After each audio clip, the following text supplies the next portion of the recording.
వందనాలు. సలాం అలైకుం, నమస్తే. పవీన్ పగడాల మరి మార్చి 24వ తారీఖు చనిపోయినారు. ఈ నెల మార్చి 24వ తారీఖు అంటే రేపు లేకుండా ఎల్లుండి ఆయనది సంవత్సరముది జరుగుతూ ఉంటుంది. జ్ఞాపకార్థము మన మధ్యలో లేరు. ఆయన కుటుంబం, ఆయన బిడ్డలు, ఆయన భార్య, తోడబుట్టిన వారు, వాళ్ళ తల్లిగారు, నిద్రించిన వాళ్ళ తండ్రి గారు, పరలోకంలో ఉన్న వాళ్ళను దేవుడు దీవించాలి. ఆయన ఆత్మలు శాంతించాలి. పవీన్ పగడాల పాస్టర్ గారు మన మధ్యలో లేకపోయినా ఆయన అందరి గుండెల్లో సేవకుడుగా ఆయన ఒక సింహంలాగా నిలిచిపోయారు. అదే ఆయన మరణము లేకపోతే అందరికీ తెలిసి ఉండదు. అందరి మనసులో ఇలాగా పట్టుదల ఉండదు. ఎందుకంటే నిద్రించటము గొప్పతనము, మరణము ఏ రకంగా వస్తుందో తెలియదు. కానీ ఆయన చిత్తము లేనిది అక్కడ జరగదు. ఆయన మనకు కాపుదల ఉంచేవాడు. ఆయన బలమైన సేవకుడు. ఆయన మీద ఎన్ని నిందలేసినా, ఆయన ఏ రకముతో హింసపడి చనిపోయినా, ఎంతమంది ఆయన మీద కుట్ర చేసినా, ఎవరైతే ఆ పనికి ఒడికట్టుకున్నా, ఎంతమంది మరి ఆయన ఎక్కడ హైదరాబాద్ నుంచి వైజాగ్ దాకా నడిచే తోవలో ఆయన మీద ఏమని నిందలేశారండి? తాగుతా లేస్తా కూర్చుంటా, తాగుతా లేస్తా కూర్చుంటా, ఇది అనేది నేరమైనది. ఆయన అన్నీ విడిచిపెట్టుకుంటేనే సేవకు వస్తారు సేవకులు. లోకానికి మనిషి నడిచే తోవ విడిచిపెట్టి సేవకుడుగా వెన్నుక్కుంటాడు దేవుడు. ఇలాంటి వాళ్ళ మీద కూడా, చనిపోయిన మనిషి మీద జాలి లేకుండా, మరణం మీద కూడా ఎంత పవిత్రమైనదో, ఎంతగా జాగ్రత్త కలిగిందో ఆయన మీద నిందలేసి ఉన్నారు. ఆయన బిడ్డలకు తండ్రి పిలుపుని దూరం చేశారు. ఆయన ఆత్మీయత బిడ్డలకు తండ్రి ప్రేమ దూరం చేశారు. ఆయన కుటుంబానికి భార్యను, ఆయనకు నమ్ముకున్న ఎంతోమంది సేవకులని కూడా దూరం చేసిన వారు ఏ రోజుకైనా ఒక రోజు నిద్రించాల్సిందే వాళ్ళు కూడా. కానీ దేవుడు వారిని కూడా ఏ అమలు చేయాలని మనం కోరుకోము. అందరినీ మనం క్షమించాలని కోరుకుంటాం. కానీ పాపము ఉంటుంది కదండి. పాపము చేసిన వారికి జీతం ఉంటుంది కదండి. ఆ జీతము అమలు తప్పకుండా చేస్తాడు. ఆయన కుటుంబం చల్లగా ఉంటుంది. ప్రతి సేవకులు జాగ్రత్త కలిగి ఉండాలి.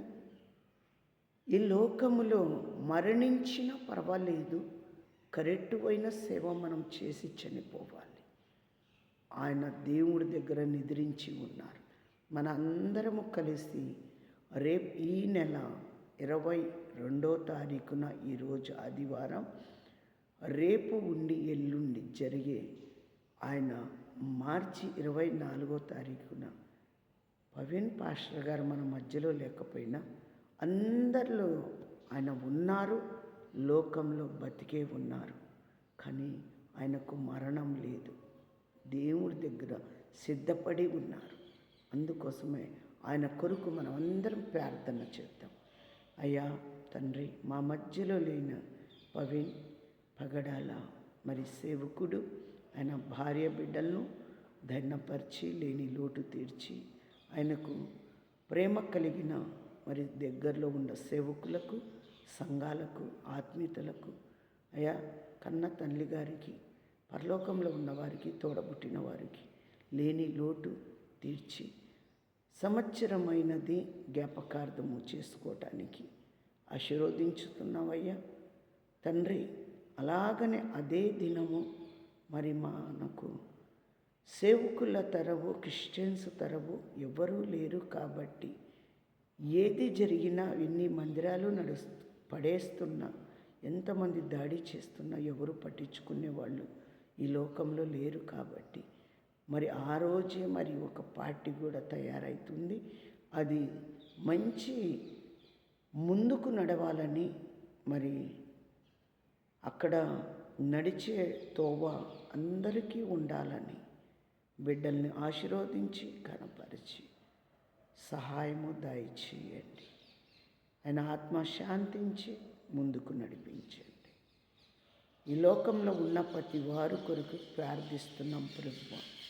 ఇవాళ ప్రయాణంలో, సేవల్లో ఉన్నవారికి, మందిరానికి వెళ్ళేవారికి, వెళ్ళని వారికి దీవించి కార్యాలతో ముందుకు నడిపించండి.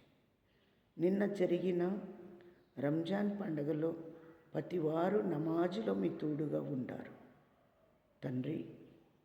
వాళ్ళ ఉపవాసము దీవెనంగా మార్చి వాళ్ళకు మంచి ఆరోగ్యం దయచేసి సంపాదన ఇవ్వండి అయ్యా తండ్రి.